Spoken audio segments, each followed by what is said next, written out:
Hello అండి, నేను మీ doctor కల్పన గించుపల్లి. ప్రెగ్నెన్సీలో ఎట్లాంటి ఫుడ్ తీసుకోవాలో చాలామంది నన్ను డౌట్స్ అడిగారు. ఈరోజు కొన్ని సంశయాలు తీరుద్దాం. పాలా పెరుగా? Definitely curd. ఎందుకంటే పెరుగు తీసుకుంటే ఏంటంటే సులభంగా అరుగుతుంది, దానిలో ప్రోబయాటిక్ ఉంటుంది కాబట్టి పాల కంటే పెరుగు బెటర్. ఫ్రూట్సా జ్యూసా? ఫ్రూట్స్లో అయితే ఫైబర్, తర్వాత విటమిన్స్ అన్నీ కలిసి ఉంటాయి. అదే juice is nothing but sugar and water. So అందుకోసం డెఫినెట్లీ ఫ్రూట్స్. కొబ్బరి నీళ్ళ, నిమ్మరసమా? డెఫినెట్గా కొబ్బరి నీళ్ళు.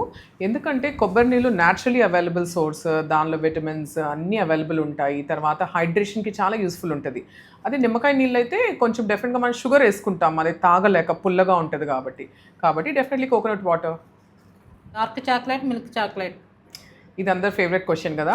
డార్క్ చాక్లెట్ యాక్చువల్లీ చాలా టేస్టీ ఉంటుంది. మిల్క్ చాక్లెట్ కూడా షుగర్ ఇష్టపడే వాళ్ళు బాగా లైక్ చేస్తారు. But definitely dark chocolate. అలా అని మొత్తం తినకూడదు, 1 లేదా 2 పీసులు మాత్రమే తినాలి రోజుకి.